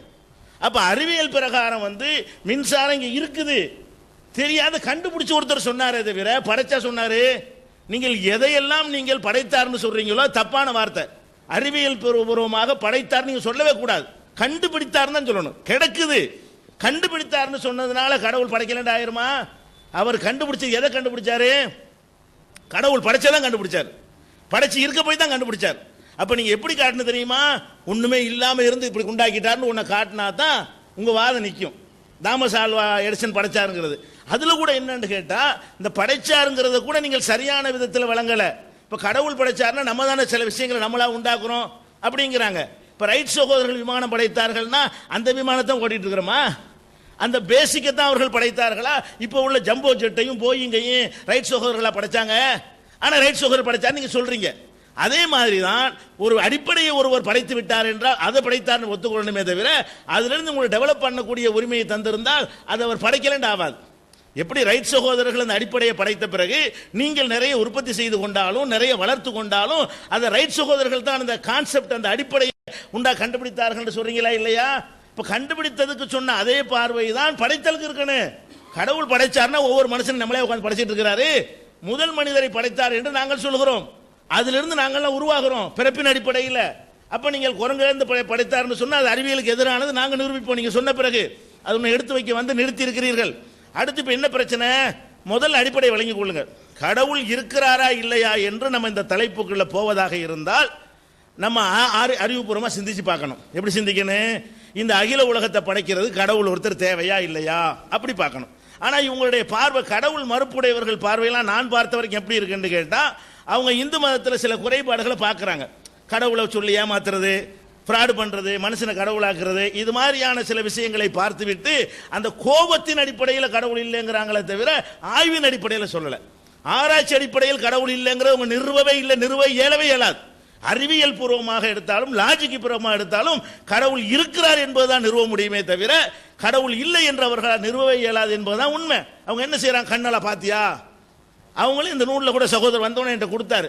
ஐம்புலன்களுக்கு அப்பாற்பட்டது ஏற்றுக்கொள்ள மாட்டோம்னு சொல்லி ஒரு அந்த புஸ்தகத்தில் எழுதப்பட்டிருக்கிறது. ஐம்புலன்களில் ஏற்றுக்கொள்வதற்கு பேர் பகுத்தறிவு? ஐம்புலன்களுக்கு அப்பாற்பட்டு சிந்தித்து விளங்குறதுக்கு பேர் பகுத்தறிவா? ஐம்புலன்களுக்கு உள்ளது ஆடு மாடு நம்புமே, அதை ஒருத்தன் விரட்ட வந்தானா ஓடுமே, அதுக்கு சாப்பிட வேண்டிய புல்லு எது விஷம் எதுன்னு கரெக்டா தெரியுமே. அப்ப மனிதன்கிறவன் யாருன்னு கேட்டா 5 புலன்களில் வரக்கூடியதை பார்த்து அதுக்கு மேலே ஏதாவது சிந்தனைக்கு இடம் இருந்தால் அதையும் சிந்தித்து அதை நம்புறதுக்கு பேர் தானே பகுத்தறிவு. 5 கண்ணை கொண்டு முன்னாடி கொண்டாந்து காட்டு அப்பதான் நம்புவேன் என்பது பகுத்தறிவா? ஒரு இடத்துல புகை வருதுன்னு சொன்னா அங்க கூட நெருப்பு இருக்கும் என்று அதை ஊகிச்சு சொல்றோம், அதுக்கு பேர் தான் பகுத்தறிவு. பார்த்தது புகை தான், அதுல இருந்து விளங்க வேண்டியது விளங்கணுமா இல்லையா? அந்த மாதிரியான காரண காரியங்கள் நிறைய உலகத்தில் இருக்கிறது. கடவுள் இருக்கிறான் என்பதை நிறுவுவதற்கு அவ்வளவு அடிப்படையான விஷயங்கள் இருக்கிறது. அவங்க அதை எடுத்து வைக்கவே இல்லை. ஒரு வாதம் பண்றோம், நீண்ட நெடுங்காலமான ஒரு பிரச்சனைக்கு நம்ம தீர்வுக்காக கூடி இருக்கிறோம். அவங்க என்ன செய்யணும்? இந்த ஆருக்கு லாஜிக், இந்த ஆருக்கு அறிவியல், இதுல இருந்து கடவுள் இல்லைன்னு தெரியுதா இல்லையா? இதுதான் வாதம் செய்கிற ஒரு முறையா? ஒவ்வொரு மனிதன் செய்யக்கூடிய செயல்களை, ஒரு மனிதன்கிட்ட இருக்கக்கூடிய குறைபாடுகளை எடுத்துக்கொண்டு இதனால கடவுள் இல்லை, கடவுள் இருக்குன்னு சொல்றவங்க நிறைய தப்பு செய்றீங்க, இது மாதிரிலாம் வாதங்கள்லாம் எப்படி இருக்குன்னு கேட்டா எதுவுமே பகுத்தறிவுபூர்வமானதாக இல்லை. என்ன செய்வாங்கன்னு கேட்டா, ஒரு பெண்ணை கூட காண முடியலன்றாங்க. பெண்ணை கூட காண முடியல என்பதற்கும் கடவுளுக்கும் என்ன சம்பந்தம்? சரி, பெண்ணை கூட காண முடியவில்லை என்று சொன்னால் நீங்க 5 பேர்ல 2 பேர் ஏன் பெண்கள் வரல? நீங்கள் தான் வரல. நீங்க கூட ஒரு 5 பெண்ணை கூட்டிட்டு வந்திருக்கலாமே, நீங்கள் தான் கூட்டிட்டு வரல. நாங்க என்ன, எங்க சபைகள்லாம் பெண்கள் வருவார்கள். எதுக்கு தவிர்ப்போம்? விவாதம்னு சொல்லக்கூடிய நேரம் நமக்கு தெரியும் கரெக்டா எப்படி போவோம்னு. ஆனால் சில பிரச்சனைகள் ஏற்படுமோ என்கிற ஒரு பயம் வரும் பொழுது பெண்களுடைய செக்யூரிட்டிங்கிற ஒரு பிரச்சனை நாங்கள் என்ன செய்வோம்? இது மாதிரியான சபைகளுக்கு தவிர்ப்போமே தவிர எங்களுடைய போராட்டங்களுக்கு பெண்களை அழைத்து பெண்கள் களத்தில் இறங்கி போராடக்கூடிய ஒரே சமுதாயமாக நாங்கள் தான் இருக்கிறோம். எந்த ஒரு சமுதாயத்திலையும் லட்சக்கணக்கான பெண்கள் போராட்டத்தில் கலந்து கொண்டதாக தமிழ்நாட்டுடைய வரலாற்றில் நீங்கள் எடுத்துக்காட்ட முடியாது. முஸ்லிம் சமுதாயத்தின் வரலாற்றில் நாங்கள் எடுத்துக்காட்ட முடியும். போன சென்ற வருடம் 1 லட்சத்துக்கு மேல உள்ள பெண்கள் கைதானோம். ஒன்றும் தெரியாது புக்காடு போட்டிருக்காரு சொல்லக்கூடிய பெண்களை கொண்டாந்து இறக்கணும். அதனால பெண்கள் சில இடங்களில் வருவது நன்மையை கருதி சில இடங்களில் நாங்கள் தவிர்ப்போம். அதனால பெண்களுடைய உரிமை பறிக்கிறது ஆகாது. இன்னும் சொல்ல போனா 14 நூற்றாண்டு 1400 வருஷம் வரைக்கும் முஸ்லிம்கள் தான் விஞ்ஞான கண்டுபிடிப்பில் முன்னேறி இருந்தார்கள் என்று ஒரு பக்கம் சொல்லிவிட்டு இப்போது பின்தங்கி விட்டார்கள். அதுக்கு மதம் தான் காரணம். மதம் காரணமா இருந்தா 14 நூற்றாண்டாக இல்லாமல் இருந்திருக்கணும். மதம் காரணமா இருந்தா 14 நூற்றாண்டுக்கு தான் மதம் உண்டானுச்சா? அந்த மதத்தை சரியான ஆழமான நம்பிக்கை இதை விட கூடுதலாக இருந்த காலத்தில் தான் எல்லா கண்டுபிடிப்பும் கண்டுபிடிச்சாங்க. அப்போ இந்த பின்னேற்றத்துக்கு மதம் காரணம் இல்லை, நாங்கள் காரணம்னு சொல்லுங்க. நீங்கள் என்ன சொல்லணும்? உங்கள் மதத்தை அடிப்படையாக வைத்து அல்ஜிப்ரா கண்டுபிடித்தார்கள், உங்கள் மதவாதிகள் முன்னால் வந்து அதை கண்டுபிடித்தார்கள் இதை கண்டுபிடித்தார்கள் என்று சொல்லி நீங்கள் அதை கடைப்பிடிங்கன்னு சொல்லி எங்களுடைய குறைபாடுகள் அது ஆகுமா? மதமே தடுத்திருந்தால் துவக்கத்தில் தடுத்திருக்கமே, ஆரம்பத்தில் ஒரு கண்டுபிடிப்பும் வராமல் தடுத்திருக்கமே. கலிலியோவுக்கு செஞ்ச வேலையை நாங்கள் செய்யவே இல்லையே. வரலாற்றில் படிக்கவும் சிந்திக்கவும் ஆராயவும் தூண்டக்கூடிய ஒரு வேதத்தை தான் நாங்கள் வைத்திருக்கிறோம். அதனால அப்போ இதெல்லாம் காரணம் சொல்லக்கூடாது. இந்த வாதங்களில் என்ன சொல்லக்கூடாது? இந்த மாதிரியான தத்துவங்களை எல்லாம் சொல்லி கொண்டிருந்தால் நம்ம எடுத்துக்கொண்ட தலைப்பிலிருந்து என்ன செய்வோம்? வெளியேறிடுவோம். அதனால மதத்தை பொறுத்த வரைக்கும் எங்கள்கிட்ட உள்ள குறைபாடுகள் இருக்கலாம், அல்லது குறைபாடு இல்லாத நீங்கள் குறையா விளங்கி இருக்கலாம். அதை ஒரு தனித்தலைப்பாக வைத்து என்ன செய்யலாம்? ஏன் வண்டியை பூட்டிட்டு வர்றீங்கன்னா அது தனியான ஒரு கேள்வி. அதே மாதிரி மருத்துவத்தில் உள்ள விஷயங்கள்லாம் அவர் சொல்லி காட்டினாரு. மருத்துவம் தான் தண்ணீரில் உள்ள விஷயத்தை கண்டுபிடிக்கிறது, அதை கண்டுபிடிக்கிறது, இதை கண்டுபிடிக்கிறது. சரி, அதனால கடவுள் என்ன ஆயிருமா? அது கடவுள் இல்லைங்கிறது நீங்கள் எப்படி நினைக்கணும்? கடவுள் இல்லை என்று சொல்லக்கூடிய நீங்கள் கடவுள் இல்லைங்கிறதுக்குரிய காரண காரியங்களை எடுத்து வச்சிங்களா? நீங்க சொன்ன எதன் மூலமாகவும் கடவுள் இல்லைன்னு ஆகாது. நீங்க சொன்ன எதன் மூலமாக, இன்னும் சொல்ல போனால் நான் கேட்கிறேன், இப்ப கடவுள் இல்லைன்னு சொன்னாங்களே, அவங்களுடைய செயல்பாடுகளை எல்லாம் எடுத்து பார்த்தா கடவுள் இல்லைங்கிற மாதிரியா இருந்தது?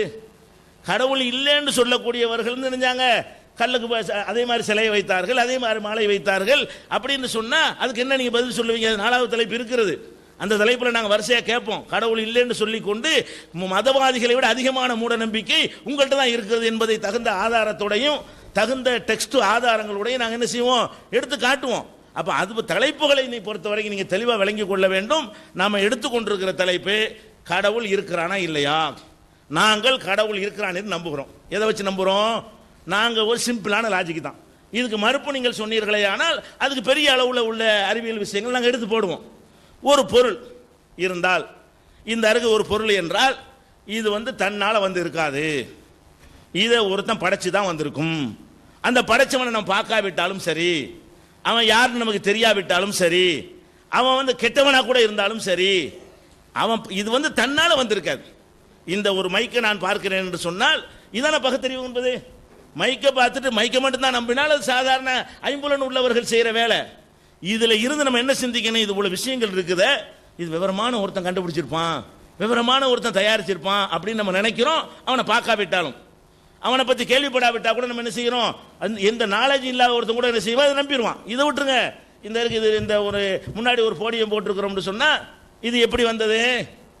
அதான் வந்துருச்சு, அதான் ஒரு மரம் 2 அறுத்துச்சு, அதான் பலகையை அரிக்கிருச்சு, அதான் ஆணியை ரிப்பீட் பண்ணிச்சு, அதான் வந்து அதான் உட்காந்துக்கிருச்சுன்னா என்ன செய்வோம்? லூசும்பமா இல்லையா? அப்ப நம்ம என்ன பண்றோம்? இந்த உலகத்தில் எதை பார்த்தாலும் ஒரு படைப்பாளன் இல்லாமல் வந்தது இல்லை, படைப்பாளன் இல்லாமல் உருவாவது கிடையாது அப்படிங்கிறத நீங்க பார்க்கிறீங்க. இதுதான் பகுத்தறிவு. பகுத்தறிவுங்கிறது என்ன? இதையெல்லாம் பார்த்து விட்டு இதுல இருந்து அதை படைத்தவனை கண்டுபிடித்தல் என்பது பகுத்தறிவுக்கு அப்பாற்பட்டதா? அதுதான் சரியான பகுத்தறிவு. அந்த நேரத்தில் இது என்னன்னு கேட்கும் பொழுது இது ஒருத்தன் படைச்சான் என்பது பகுத்தறிவா? எனக்கு தெரியாது, யாருன்னு தெரியாது, அதனால படைக்கல அப்படிங்கிறது பகுத்தறிவா? இதை பற்றி கேள்வி கேட்குறோம். யாருமே படைக்கல அப்படின்னா பகுத்தறிவா? எனக்கு அதை பற்றி தெரியலைங்கிறது பகுத்தறிவா? அல்லது படைச்சான் என்று சொல்லுவது எனக்கு தெரியாட்டாலும் ஒருத்தன் படைச்சு இருப்பான் என்பது பகுத்தறிவா? அப்போ இது மாதிரி தானே நீங்கள் எல்லாத்தையும் சிந்திக்கணும். இந்த அண்ட சராசரத்தை எடுங்க, அகிலத்தை எடுத்துக்கொள்ளுங்கள், அதெல்லாம் படைப்பாளன் இல்லாமல் அதுவா உண்டாச்சு என்று சொல்வீர்களே, ஆனால் அதுவா எப்படி உண்டாகும் என்பதற்கு நீங்கள் அறிவியல் பூர்வமாக காரணத்தை எனக்கு சொல்ல வேண்டும். அதுவா எப்படி உண்டாகும்? அதுவா உண்டாவது அறிவியல் ஒத்துக்கொண்டிருக்கிறதா? அறிவியல்ல அதுவாக உண்டாகும் என்பதற்கு ஒரு கான்செப்ட் இருக்கிறதா? இல்ல. எந்த ஒரு பொருளையும் உங்களுக்கு உருவாக்கவும் இயலாது, அழிக்கவும் இயலாதுங்கிறதான அறிவியல்ல முதல் கண்டுபிடிப்பே. அறிவியலுடைய அரிச்சுவடியே என்ன? எந்த பொருளையும் உங்களுக்கு உண்டாக்கவும் முடியாதுங்க உலகத்தில். எந்த பொருளையும் அழிக்கவும் இயலாது, மாற்ற தான் இயலும். இதை போட்டு ஒரு தூளாக்குனா தூளுங்கிற மாறி போயிருதா இல்லையா? எரிச்சு சாம்பலாக்குனா சாம்பலாவோ தண்ணியாவோ மாறி போயிருதா இல்லையா? இதை வேற ஒன்னா நீங்க மாறுமே தவிர எந்த ஒரு பொருளையும் இல்லாமலும் ஆக்க முடியாது, இல்லாத ஒன்றிலிருந்து உண்டாக்கவும் இயலாது. அப்ப இல்லாத ஒன்றிலிருந்து உண்டாக்க இயலாது என்பதுதான் அறிவியல் என்று சொன்னால், அப்ப நீங்க இந்த அண்ட சராசரங்கள் இவ்வளவு பெரிய பிரம்மாண்டமான பொருள்கள் அதுவாக உண்டாக்கி கொண்டது என்று நீங்க நிறுவனால்தான் படைக்கலன்னு ஆகும். நீங்க என்ன நிறுவனே? இந்த அனைத்துமே அதுவாகத்தான் உண்டானது, அதுவாக உண்டாக்கி கொள்ற அளவுக்கு அதுக்கு அறிவு இருந்தது, அதுவாக உண்டாக்கி இதுவா உண்டாயிருச்சுன்னு எப்ப சொல்லணும்? இதுக்கே ஏதோ மூளைலாம் இருந்து இதுக்கே ஒரு அறிவுலாம் இருந்து இதுவே தன்னை டெவலப் பண்ணி கொள்ளக்கூடிய தன்மை படைச்சதா இருந்தால் கூட கொஞ்சம் அறிவு ஏற்றுக்கணும். அதுக்கு மூளை இருக்குல்லப்பா, அதை வச்சு உண்டாக்கிருச்சுன்னு. இது ஒரு இளவும் கிடையாது. இதில் நம்ம என்ன செய்யறோம், இதுவே இது தன்னைத்தானே உருவாக்கி கொண்டது அப்படின்னு சொன்னால் நம்ம நம்புறோமா? நம்புறது இல்லை. அப்போ அறிவு இல்லாத, சிந்திக்கிற ஆற்றல் இல்லாத வெறும் ஜடப்பொருளாக இருக்கக்கூடிய மனிதனுக்கு இருக்கிற ஆற்றல் கூட அது கிடையாது. சூரியனுக்கோ சந்திரனுக்கோ இந்த யூனிவர்ஸுக்கு இந்த பிரபஞ்சத்துக்கு என்ன கிடையாது? மனிதனுக்கு இருக்கிற அறிவு அதுக்கு இருக்குதா? கிடையாது. அப்போ ஒண்ணுமில்லாத ஒன்று அதுவாக உண்டானது, அதுவாக பெருசானது, அதுவாக டெவலப் ஆகி கொண்டது, அதுவாக அதற்குரிய சக்திகளை அதற்குள்ள உண்டாக்கி கொண்டது, என்னென்னவெல்லாம் இருக்குன்னு கண்டுபிடிக்கிறான். அம்புட்டுமே அதுவா அதுக்குள்ள உண்டாக்கி கொண்டது. இது பகுத்தறிவா? இப்படி உண்டாயிருக்க முடியாது என்பது பகுத்தறிவா. அப்ப நீங்க என்ன பண்ணணும், இந்த உலகத்தில் உள்ள அண்ட சராசரங்கள் அனைத்துமே அதுவாகத்தான் உண்டானது என்பதற்கு அறிவியல் பூர்வமான சான்றுகளோட ஆதாரங்களோட நீங்க நிறுவவில்லை என்று சொன்னால், தன்னால ரெண்டு தானே இருக்கு, அதுவா உண்டானது ஒருத்தன் படைச்சானா. நீங்க என்ன செய்வீங்க? அப்ப கடவுளை யார் படைச்சான்னு கேட்பீங்க, அது தனி விஷயம். கடவுளை யார் படைத்தார் என்று கேட்பீர்களே, அதுக்கு ஆன்சர் இருக்கிறது. அதே கேள்வியை கடவுள்கிட்ட கேட்கலாமா நீங்க கேட்பீர்களே, ஆனால் நீங்க எந்த முறையில் கேட்கிறீர்களோ அதுக்கு ஆன்சர் வச்சிருக்கிறோம். ஆனா கேள்வி என்ன, இதெல்லாம் படைக்கப்பட்டுச்சா இல்லையா? படைக்கப்படலை, நீங்க ரெண்டு தான் உங்களுக்கு பதில் சொல்லணும். இந்த அண்ட சராசரங்களை எல்லாம் கடவுள் படைச்சாருன்னா அது ஒரு டாபிக், படைக்கலைன்னா அது என்ன? நாங்கள் அதை வச்சு தான் கடவுள் நம்புறோம். எதை வச்சு நம்பல? புராண இதிகாசங்களை நம்பி நாங்கள் நம்பல, கட்டுக்கதைகளை வச்சு நாங்கள் நம்பல. நாங்களும் கடவுள் மறுப்பு என்ற நிலையில் ஒரு காலத்தில் இருந்தவர்கள் தான். இருந்து அது தப்புன்னு விளங்கி வந்திருக்கிறோம். முதல்ல கடவுள்ல இருந்தோம், அப்புறம் நீங்க சொல்றலாம் சரியில்லைன்ற உடனே மக்கள் மதம் சொல்றதல்ல, இவங்க தப்பு தப்பா மதத்தை சொல்லி தந்ததுனால அதெல்லாம் கிடையாதுன்னு போனோம். அப்புறம் சிந்திச்சு பார்த்தோம், அப்புறமேல நாங்கள் நீங்க உங்களை விட்டு போயிட்டு வந்தாங்க தான் நாங்கள். அதனால கடவுள் மறுப்புல நீங்க சொல்லக்கூடிய அத்தனை வாதங்களும் தப்புங்கிறது எங்களுக்கு தெளிவாக விளங்கி தான் நாங்கள் வந்திருக்கிறோம். அப்ப என்ன பிரச்சனை? இதுதான் நீங்க ஆய்வு செய்ய வேண்டிய விஷயம். எது இல்லை? நடைமுறைகள் இல்லை. எந்த நடைமுறை? மனிதர்களுடைய நடைமுறையை பார்த்து படிக்காம இருக்கிறாங்க, அதனால சண்டை போட்டுக்கிறாங்க. சரி, அப்ப சண்டை போட்டுக்கிறாங்க, அதனால கடவுள் இல்லை. சண்டை போட்டா கடவுள் என்ன ஆயிருமா? சண்டை போட்டா அவன் சரியா இல்லைன்னு சொல்லிட்டு போங்க. ஏன் மதத்துக்கு வெளியே உள்ளவங்க சண்டையே போடலையோ? கம்யூனிஸ்டுகள் லெஃப்ட் ரைட் அடிச்சுக்கிட்டு வரலாறுல மறந்தா போச்சு. கடவுள் இல்லை என்று சொன்னதானே அவ்வளவு பேர் அடிச்சு ஸ்டாலின் கொன்றார். மதவாதிகளால் கொல்லப்பட்டவர்களை விட மதம் இல்லை என்று சொல்லப்பட்டவர்களால் கொல்லப்பட்டவர்கள் தானே வரலாற்றில் அதிகம். இரும்பு திரை போட்டு ஒரு காலத்தில் மறைச்சு வச்சதுனால தெரியாம இருந்தது. அவருடைய இரும்பு கோட்டையை போட்டுக்கொண்டு அங்க என்னென்னலாம் பண்ணினார்கள். இங்கே கூட கடவுள் இல்லைன்னு சொல்லக்கூடியவர்கள் எதுக்காக வேண்டி 2-3 குரூப்புகளாக, இங்கே சின்ன குரூப்பு, அதிலே 3 குரூப்பா பிரிஞ்சிட்டீங்க. ஒரு பகுதியில் கழகங்கிறீங்க, அந்த புஸ்தகத்தையே பிரச்சாரம் பண்றதுக்கு ஒருத்தர் தடுக்கிறாரு, அவர் கடவுள் மறுப்புல இருக்கிறேங்கிறாரு. மாவோயிஸ்டுகள் இன்னைக்கு என்ன செய்யறாங்க? மாவோயிஸ்டுகள் யாரை எதிர்க்கிறாங்க? அந்த அவங்களுக்கு தாய் சபையா இருக்கக்கூடிய கம்யூனிஸ்டை எதிர்க்கிறாங்க. ஒரு அதிசயத்தையே மேற்கு காலத்தில் பார்க்கிறோம். கம்யூனிஸ்ட் சொல்லக்கூடியவர்கள் டாட்டாவுக்கு சப்போர்ட்டா இருக்கிறார்கள், மக்கள் கம்யூனிஸ்டா மாறுறார்கள். இப்ப மக்கள் கம்யூனிஸ்டா மாவோயிஸ்ட் நினைச்சாங்க, மக்கள் மாறுறாங்க. கம்யூனிஸ்ட் என்ன செய்யறாங்க? பணக்காரனுக்கு சப்போர்ட்டா இருக்காங்கிறீங்க. இல்ல, குழப்பம் அங்கேயும் தானே இருக்குது. அதனால சித்தாந்தத்தை நீங்க பேசணும், சித்தாந்தம் பேசணும், மனிதனை வச்சுட்டு பேசக்கூடாது. மனிதர்ல பல மாதிரி இருப்பான். அப்ப உங்கள என்ன செய்யறீங்க? அவர் பெரிய கோடி ரூபாய் சேர்த்து சுமத்துறீங்க. அப்ப இதெல்லாம் அங்கே இருக்கப்ப அப்ப கடவுள் மறுப்புனோட கரெக்டா இருப்பாங்க. என்ன சொல்றாங்கன்னா, நீங்க கடவுள் இல்லைங்கிறீங்க, உங்க மேல எல்லாம் கேஸே இல்லை, கேஸ் நிறைய இருக்குது. நாங்க கடவுள் இல்லைங்கிற, எங்க மேல கேஸ் இல்லை. நம்பருக்கு தகுந்த மாதிரி கேஸ் விழுவோம். முஸ்லீம் கம்மியான நம்பரா இருந்தா அவனுக்கு கம்மியான கேஸ் இருக்கு, இந்துக்கள் நிறைய இருந்தா அவங்களுக்கு அதிகமான கேஸ் இருக்கு. நீங்க விரல் விட்டு மைக்ரோவில் இருக்கிறீங்க, அது மாதிரியான ரெக்கார்டு ஆகுறது கிடையாது. 1-2 கேஸ் அங்கிட்ட அப்படி வரும். அதனால இதா ஒரு அளவுகோல். அப்ப நீங்க உலக அளவில் எடுக்கணும். அப்படி பாத்தீங்கன்னு சொன்னா, இப்படி சொன்னவர்களை உலக அளவில் எடுத்து நம்பர் எடுத்து பாத்தீங்கன்னா அதிகமான கேசுகள் இருக்கு. இன்னும் சொல்ல போனா கேஸ் போடுறது வச்சு தீர்மானிக்க இயலாது. கண்ணு முன்னாடி எல்லாம் நமக்கு தெரிகிறது. இந்த காசு பணம் என்பதற்காக வேண்டி எல்லா விதமான தார்மீக நெறிகளை மீறக்கூடியவர்கள் எல்லா பக்கத்திலும் இருக்கிறார்கள். அப்ப நீங்க என்ன பண்ணணும்? இவங்க எல்லாம் சரியில்லைன்னு போங்க, கொள்கைக்கு வராதீங்க. கடவுள் மறுப்பு கொள்கைக்கெல்லாம் இது செய்யக்கூடாது, ஆதாரமா காட்டவே கூடாது என்பதுதான் அடிப்படையான விஷயம். அதனால் நாங்கள் தெளிவாக எடுத்து வைக்கிறோம். இந்த அண்ட சராசரங்களை, இந்த கோள்களை, இந்த கேலக்சியை, இந்த பிரபஞ்சத்தை, இந்த யூனிவர்ஸ் நிறைய இருக்குங்கிறான், அவ்வளவும் தன்னால் உருவாக இல்லை. அறிவியல் பூர்வமாக தன்னால் உருவாக முடியவே முடியாது. அப்ப அதுக்கு ஒரு படைப்பாளன் தேவை என்பதுதான் இன்றைக்கு விஞ்ஞானிகள் கண்டுபிடித்து சொல்லி இருக்கக்கூடிய ஒரு சித்தாந்தம் என்பதை நாங்கள் அழுத்தம் திருத்தமாக நிறுவுகிறோம். ஒன்று. இரண்டாவதாக, அவங்களுடைய இந்த கடவுள் மறுப்புக்குள்ளவர்களுடைய ஆதமெல்லாம் என்ன தெரியுமா? மனுஷன் குரங்கிலிருந்து வந்தான், அது கடவுள் படைச்சான்னு வரக்கூடாதான், வேற ஒரு காரணமும் கிடையாது. கடவுள் படைச்சான் என்று வரக்கூடாதுங்கிறக்கா என்ன பண்ணிட்டாங்க, குரங்குல தான் நீ வந்த, அப்ப என்ன, சரி குரங்கு யார் படைச்சா, அது அங்கே இருந்து வந்துச்சு, சரி அது யார் படிச்சா, அது அங்கே இருந்து வந்துச்சு, சரி எங்கேருந்து வந்துருப்போது, கடைசியாக ஒன்று நிப்பாட்டுவீங்களா, அது எங்கேருந்து வந்துச்சு, மனுஷன் குரங்கு வந்து வந்தா சரி, குரங்கு இன்னொன்றில் வந்துச்சு சரி, அந்த இன்னொன்னுலேருந்து வந்துட்டு போகுது, எங்கேயாவது நிப்பாட்டுவீங்களா நிப்பாட்ட மாட்டீங்களா, சொல்லிக்கிட்டே இருப்பீங்களா கடைசி வரைக்கும். அப்போ ஒரு இடத்துல நிப்பாட்டுவீங்க, ஒரு இடத்துல நிப்பாட்டுவீர்களே, ஆனால் இவ்வளவும் வருவதற்கு உரிய, நான் குரங்குலேருந்து ஒத்துக்கிறல, கடவுள் மறுக்கிறது பத்தாது, கடவுளை மறுப்பதற்கு நீங்கள் எடுத்து வைக்கக்கூடிய லாஜிக்கு நிற்காது. அப்ப நீங்கள் யாரை வந்து கடைசியாக கொண்டாந்து நிப்பாட்டுகிறீர்களோ, அது ஒரு அணுவா இருக்கட்டும், ஒரு செல் பிராணியா இருக்கட்டும், என்னவோ இருந்துட்டு போகுது, அது எக்ஸோ ஒய்யோ, அது அது அது எப்படி வந்தது, அங்கதான் வருது, தன்னால வந்துச்சு சொல்லுவீங்களா, அது என்ன தன்னால வந்துச்சுன்னா தன்னால வர அறிவியல் நிரூபிங்க. குரங்குல இருந்து மனுஷன் வந்தான் நீங்க நிரூபிச்சா கூட கடவுள் இல்லைன்னா நிரூபிக்கல, அது ஒரு விஷயம், பொய். குரங்குல இருந்து மனுஷன் வந்தான் என்பது அந்த காலத்து அறிவியல் இல்லாத காலத்தில் சொன்னார்கள். ஆனா அறிவியல் காலம், அவன் என்ன தோற்றத்தை வச்சு சொன்னான், என்ன பெரிய அறிவியல் பொறுப்புலாம் அவன்கிட்ட கிடையாது. டார்வினா இருந்தாலும் லாமாக்கா இருந்தாலும் சரி, அவர்கள் அறிவியலை வச்சா சொன்னார்கள், கிடையவே கிடையாது. தோற்றங்களை பார்த்து குரங்கு மனுஷன் ஒரே மாதிரி இருக்கு, இந்த மாதிரியான ஒரு அறிவியலால் நிரூபிக்க முடியாத, ப்ரூஃப் இல்லாத வெற்று ஊகங்களை ஆதாரமாக வைத்து அவர்கள் கடவுள் மறுப்பதற்கு இந்த தத்துவத்தை எடுத்து போட்டார்களே தவிர, ஆனா அதுவே கடவுள் மறுக்கிறதுக்கு உதவலைன்னு உங்களுக்கு தெரியல. கடவுளை மறுக்கிறது உதவாது, மனுஷன் குரங்குல இருந்து பிறந்தாண்டு வேண்டாம் நிறுவனம் அதை வச்சுக்கிட்டு அதுக்கப்புறம் போய்கிட்டே இருந்தா கடைசியில் என்ன ஆயிரும், ஏதோ ஒன்று அதுவா தான் இருந்துச்சுன்னு நிற்பீங்க. அங்கதான் கொஸ்டின் கேட்கிற இடமே எங்க இருக்குது, அந்த இடத்துல கொஸ்டின் நிக்கிறது. அப்ப கொஸ்டின் கேட்கிற இடத்த விட்டு வேற இடத்துல பரிசு எழுதிட்டு இருந்தா கேள்வி எங்க வருது, அங்கேயே ஆன்சர் பண்ணணும், அதுக்கு உங்கள்கிட்ட ஆன்சர் சொல்ல முடியாது என்பதுதான் உங்களுடைய நிலைப்பாடு. இன்னும் சொல்ல போனால் முடிஞ்சா பெண்கள் மேல இருக்காங்களாமா, சரி சரி, தகவலுக்காக வேண்டி உங்களுக்கான அவகாசம் 20 நிமிஷம்.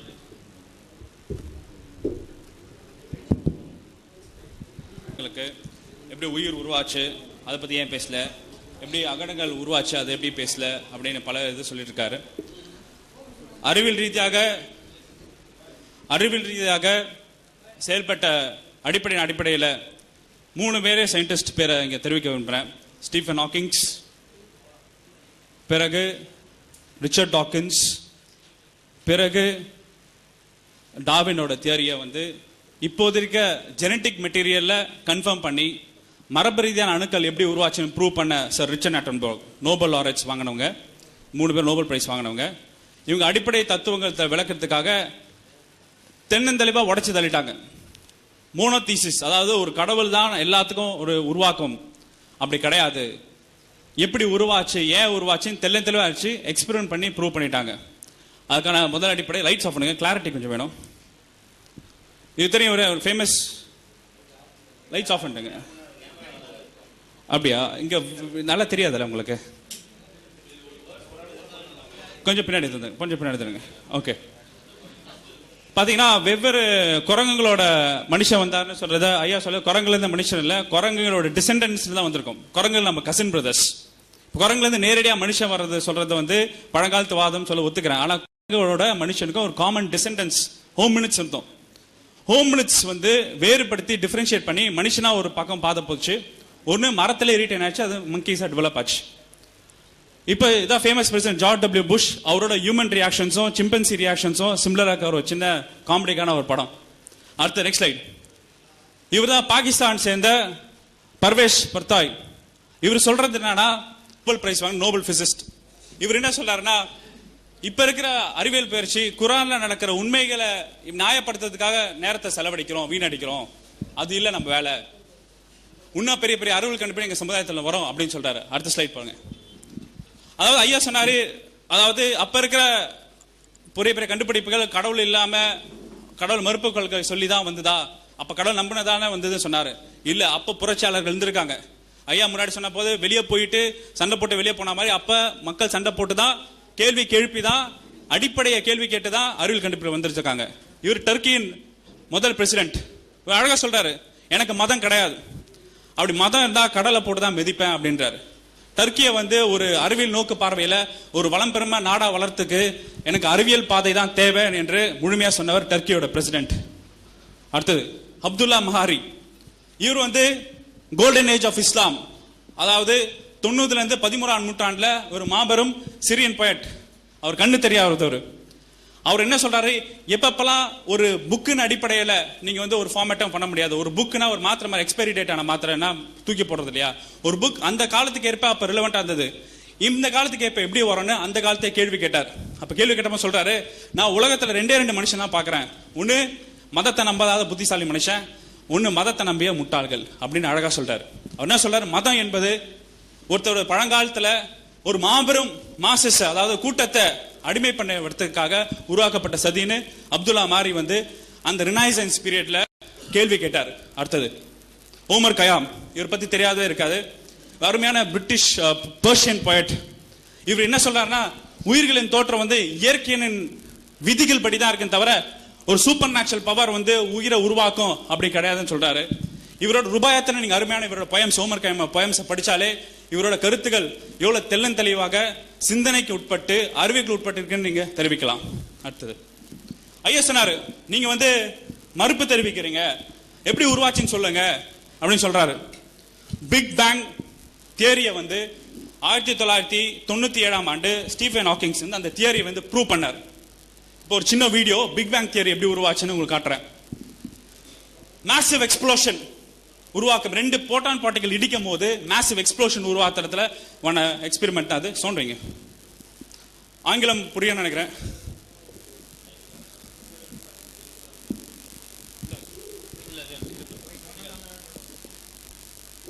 பிரபஞ்சம் உருவாச்சுன்னா எப்படின்னா, ஒளியிலிருந்து 2 ஹை சார்ஜ் பார்ட்டிகல் கொலைட் ஆகும்போது எக்ஸ்ப்ளோஷனால மேசிவான கேஸ் ரிலீசஸ் உருவாச்சு.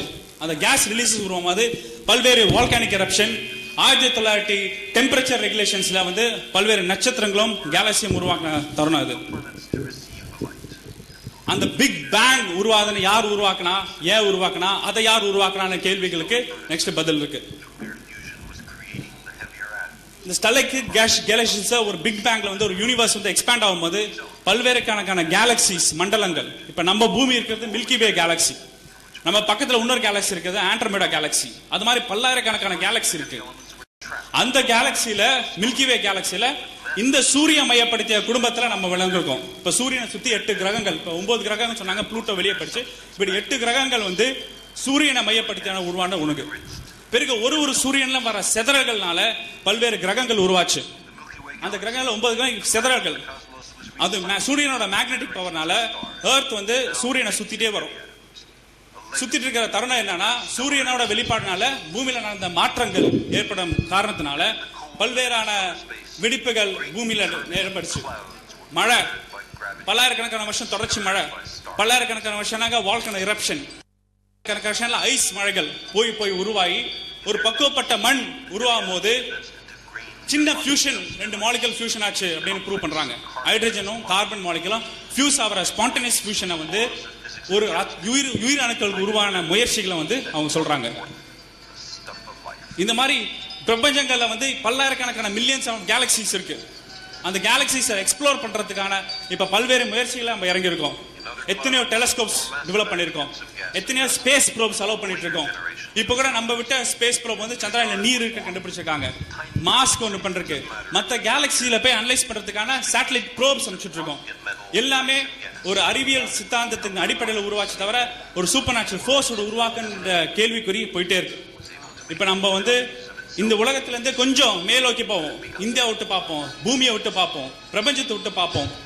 அது உருவாக்கத்துல மாலிகுலை டெவலப் பண்றது டிஎன்ஏ மாலிகுல் எல்லாத்துல உருவாகி சின்ன சின்ன செல் ஃபியூஷன் ஆகி உயிரினங்கள் உருவாகி செல் டிவிஷன் ஏற்பட்டு பல டிஎன்ஏ மாலிகுல். இப்ப நாம டெஸ்ட் பண்ணினா எனக்கு ஒரு டிஎன்ஏ மாலிகுல் இருக்கும், உங்களுக்கு ஒரு டிஎன்ஏ மாலிகுல் இருக்கும், மாடுக்கு டிஎன்ஏ மாலிகுல் இருக்கும்.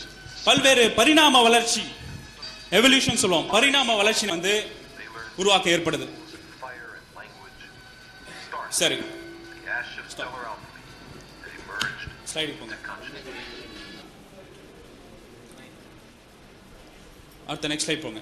சரி, இந்த பிக் பேங் ட்ரையல் அறிவியலுக்கு உட்பட்டதா? ஐயா ப்ரூஃப் கேட்பாங்க. இது யார் உருவாக்குனா, ஏன் உருவாக்குனாக்காக லார்ஜ் ஹேட்ரான் கொலைடர் கிட்டத்தட்ட உலகத்தில் இருக்கிற 24 நோபல் லாரேட்ஸ் ஒன்னா சேர்ந்து இந்த பிக் பேங் தியரியை ப்ரூவ் பண்றதுக்கான பண்ண எக்ஸ்பெரிமெண்ட். இது பிரான்ஸ்ல, ப்ரீவியஸ் ஸ்லைட், இது பிரான்ஸ்ல நடக்கிற அந்த experiment large hadron collider big bang தியரியை ப்ரூவ் பண்ணுது. இது பிரான்ஸ்ல 2 பாத்தீங்கன்னா பெரிய சர்க்கிள் விட்டுருக்காங்க. புரோட்டான், அதாவது வேதியியல் படிக்க சொல்றோம், புரோட்டான் ஒரு வேதியியல் வந்து ஒரு சைடு டைரக்ஷன்லயும் இன்னொரு சைடு டைரக்ஷனும் ஹை வெலாசிட்டி ஸ்பீட்ல சுத்த விடுவாங்க.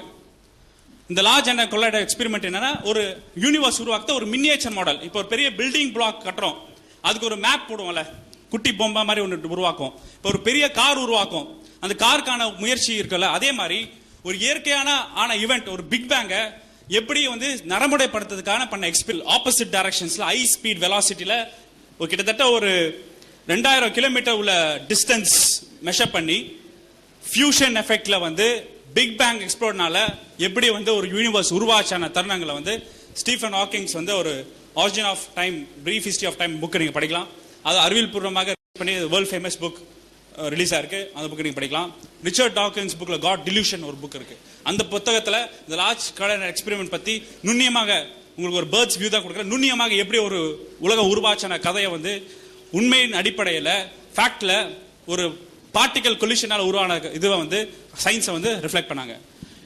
இது அந்த எக்ஸ்பெரிமெண்ட் உள்ள அந்த பாத்தீங்கன்னா பெரிய ஒரு மின் வளையம் மாதிரி, அது உள்ள அந்த ஹை சார்ஜ் போட்டான் எப்படி உள்ள போனதுக்கான அந்த மனுஷன் நின்றுட்டு இருக்காரு, உங்களுக்கு தெரியும் ஸ்பாட் ரெட் லைட் மார்க்கர், அங்க ஒரு சின்ன மனுஷன் ஒரு நின்று இருக்காரு பாருங்க, அவரோட சைஸா இருக்கு அந்த ஹியூஜ் பைப்லைன். இது மினியேச்சரா ஒரு யூனிவர்ஸ் எப்படி உருவாக்குறதுக்கான அறிவியல் ப்ரூஃப் அடிப்படையில் பண்ணாங்க. ஓகே, இப்போ இன்னொரு வீடியோ காட்ட போறேன். இந்த வீடியோ உருவாக்குனது ரிச்சர்ட் ஆட்டன்பரோ. சார் ரிச்சர்ட் ஆட்டன்பரோ வந்து சயின்ஸ் பாட்னிஸ்ட், ஜூவாலஜிஸ்ட், இவர் நோபல் பிரைஸ் வாங்கினாரு. உயிர்களின் தோற்றத்தை பத்தி நுண்ணியமா விளக்குற தருணம் அவர் சொல்றாரு. சவுண்ட் வேணும்.